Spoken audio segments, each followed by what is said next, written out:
Good morning, students. So, from today onwards, we'll start our new lesson, that is our agriculture. Everybody knows agriculture means krishi. Okay, agriculture refers to the cultivation of land for growing crops. It also includes horticulture, rearing of cattle and other animals. Since ancient times, farming has been the most important occupation of the people in India. Even today, about 70% of India's population directly or indirectly depend on farming. There are two cropping pattern in India: Rabi crops and Kharif crop. आप सब जानते हैं agriculture कृषि हो गया। अब हम लोग इसमें मान के चलिए एक बड़ा सा फील्ड है। ओके, इस फील्ड में हमको चावल या गेहूँ या कोई भी प्रकार का हमको क्रॉप्स लगाना है, ठीक है, या कुछ भी लगाना है। So that is a part of agriculture. Okay, it includes horticulture, rearing of cattle and other animals. Agriculture में सिर्फ यही नहीं आता है कि हम धान लगाएंगे, ठीक है, हम गेहूँ लगाएंगे, हम या कोई भी प्रकार का सीरियल्स लगाएंगे, सिर्फ यही नहीं आता है एग्रीकल्चर में। एग्रीकल्चर में क्या क्या आता है? हॉर्टिकल्चर। हॉर्टिकल्चर होता है गार्डनिंग, ठीक है। गार्डनिंग में आप कुछ भी लगा सकते हो, अपना फ्लावर्स या कुछ रूट्स, ठीक है, सीड्स। रियरिंग ऑफ कैटल, साथ साथ में क्या भी आता है? रियरिंग ऑफ कैटल, बकरी पालन, गाय पालन, पशु, या इसमें पशुपालन ही आप मान के चलिए, पशुपालन और other animals. This are also the part of agriculture. Understand? आप लोग सिर्फ अभी तक पढ़ते आ रहे थे कि एग्रीकल्चर मीन्स खेती होता है, ठीक है, धान लगाना, चावल लगाना, गेहूँ लगाना, सिर्फ यही नहीं आता है। इसके साथ साथ गार्डनिंग करना, पशुपालन करना, ये सब भी आपका क्या है? एक एग्रीकल्चर ही है, ठीक है। It's a part of agriculture. In ancient time farming has been most of the occupations. आप लोग जानते हैं पहले के ज़माने में मॉडर्न मशीन्स नहीं था, ठीक है। आदमी लोग दूर दूर जाते थे अपना घर छोड़ के खेत में, कि सुबह में निकलते थे और शाम में घर लौटते थे। और जिसका एकदम दूर था तो वो लोग वहीं पर होम स्टे करते थे, एक छोटा सा घर बना के, और एक सप्ताह बाद वो लोग लौटते थे। जब तक पूरा काम नहीं होगा तब तक वो लोग नहीं लौटते थे, ऐसा भी करते थे पहले के ज़माने में। लेकिन अभी के ज़माने में क्या है कि बहुत मॉडर्न मशीन आ गया, जो थाउजेंड्स ऑफ वर्कर का काम वो मशीन्स अकेले ही 1 से 1.5 घंटा में वो कर सकता है, ठीक है ना।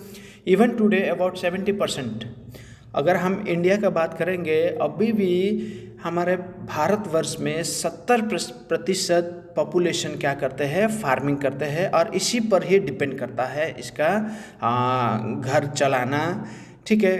अब पैसा आएगा तभी ना मेरा घर चलेगा। अब पैसा कमाने के लिए 70% जनसंख्या अभी भी मेरा इंडिया में इसी पर ही डिपेंड करता है, ठीक है। और इंडिया में होने वाला 2 टाइप्स ऑफ क्रॉपिंग है, एक रबी क्रॉप्स है और एक खरीफ क्रॉप्स है। अब रबी क्रॉप्स क्या होता है? The crops sown in winter and harvested in spring are called rabi crops. Wheat, pea, gram and mustard are rabi crops. अब समझ लीजिए कि जो विंटर में हम लगाते हैं क्रॉप्स, ओके, और उसको हम लोग कब काटते हैं, कब उसको हार्वेस्ट करते हैं, कब निकालने का समय कब होता है? स्प्रिंग, ठीक है। विंटर में लगाते हैं और स्प्रिंग में उसको निकालते हैं या काटते हैं, दैट इज़ रबी क्रॉप्स। अब रबी क्रॉप्स में क्या क्या आता है? Example: wheat, pea, gram, mustard etcetera. The crops sown immediately after the first rain in July are called kharif crops. अब जैसे ही फ्लड्स, रेन या मानसून सीजन, ठीक है, इमीडिएटली आफ्टर शुरू हो गया मेरा रेन आना, इसका मतलब हम उस रेन के साथ साथ क्या लगाते हैं? कुछ भी लगा देते हैं, जैसे राइस हो गया, मेज हो गया, जूट हो गया, कटन हो गया, ये सब मेरा खरीफ क्रॉप में आता है। This are the example of kharif crops. और ये खरीफ क्रॉप हम लोग कब लगाते हैं? जुलाई के समय पर, ठीक है। मेरा उस समय पर गर्मी भी रहता है लेकिन बारिश भी शुरू होता है। जैसे जैसे बारिश होगा वैसे ही हम लोग क्या करेंगे, फसल लगाना शुरू करेंगे। ठीक है, उस टाइप ऑफ फसल को बोलते हैं kharif crops. All this crops can be divided into 2 groups. ये दोनों ही क्रॉप्स को फिर 2 भाग में बंटा गया है, एक फूड क्रॉप्स और एक कैश क्रॉप्स। अब फूड क्रॉप्स क्या है? The crops grown mainly to feed the people are called food crops. अब फूड क्रॉप्स में मान के चलिए आपके पास छोटा सा ही फील्ड है, ठीक है, और the main food crops are rice, wheat, maize, millets and pulses. This let us learn more about this crops. The crops are grown mainly to feed the people.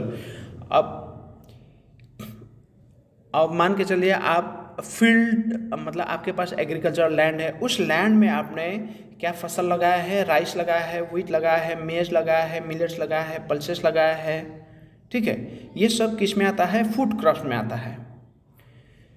क्यों आता है? क्योंकि ये सब फसल जो हम अभी बोले हैं नाम, ये सब हम लोग क्या करते हैं? कंज्यूम करते हैं, खाते हैं।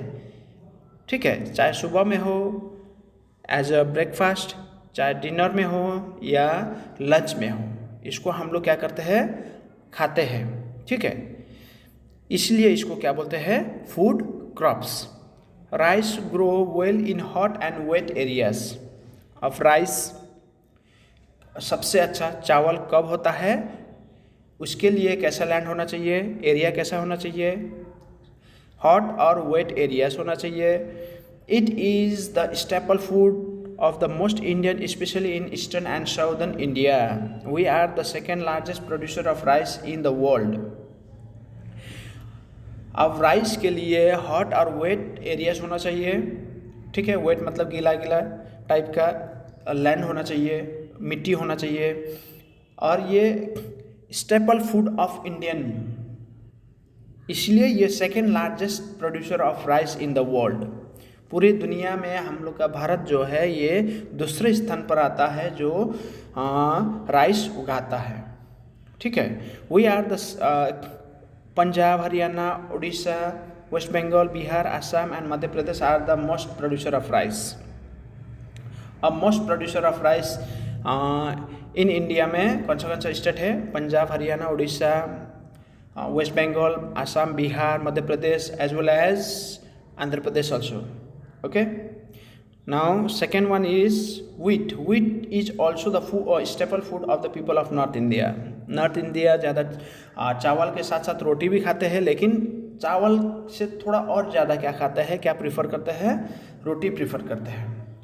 Okay, it grows well in cool and moist climate. इसको उगाने के लिए हल्का सा ठंडा मौसम का ज़रूरत पड़ता है, मॉइस्ट क्लाइमेट का ज़रूरत पड़ता है। It is a major crop grown in Punjab, Haryana, Uttar Pradesh, Madhya Pradesh and Gujarat. Understand? Crops such as jowar, bajra, ragi and maize are known as millets. और मिलेट्स में क्या क्या आता है? Jowar, bajra, ragi, maize, it is all comes in millets. Millets are plants that produce very small grains. These crops are grow in the dry and less fertile parts of the peninsular region. अब इसमें less fertile reason में भी होगा, जो जहाँ पर सूखा सूखा है, पानी का अभाव है, उस एरिया में भी ये सब उगता है। ठीक है, specially in peninsular reason, it means Deccan plateau region. Where it is difficult to grow rice and wheat, millets are chiefly grown in Rajasthan, Gujarat, Karnataka, Andhra Pradesh and Telangana. जिस एरिया में राइस और wheat नहीं उगता है उस area में millets उगता है, जोर, बाजरा, रागी, मेज। ओके, और ये कौन सा स्टेट में है? Rajasthan, Gujarat, Karnataka, Andhra Pradesh and Telangana. Pulses are the seeds of plant such as peas and beans which are cooked and eaten as food.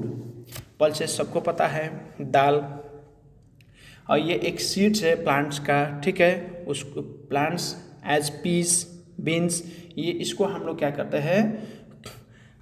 खाना के रूप में इसको, मतलब दाल के रूप में इसको क्या करते हैं? खाना के साथ खाते हैं। राइस के साथ दाल खाते हैं, चावल। ठीक है, चावल के साथ क्या करते हैं, दाल खाते हैं। In India we use word dal, हम इसको पल्सेस को क्या बोलते हैं, दाल। For pulses, pulses are grown all over India, we are the largest producer and consumer of pulses in the world. So here the largest producer in the world, India अगर देखा जाए तो लार्जेस्ट प्रोड्यूसर में आता है pulses का। Okay, और इसको हम लोग का भारतवर्ष में क्या नाम से जानते हैं, दाल के नाम से जानते हैं। टोर और रेड ग्राम, उड़द और ब्लैक ग्राम, चना और बंगाल ग्राम, बीन्स एंड राजमा और kidney beans are some examples. These are the examples of pulses. Okay, tomorrow we'll do cash crops. Thank you. You have to read 3 times this portion or the lesson.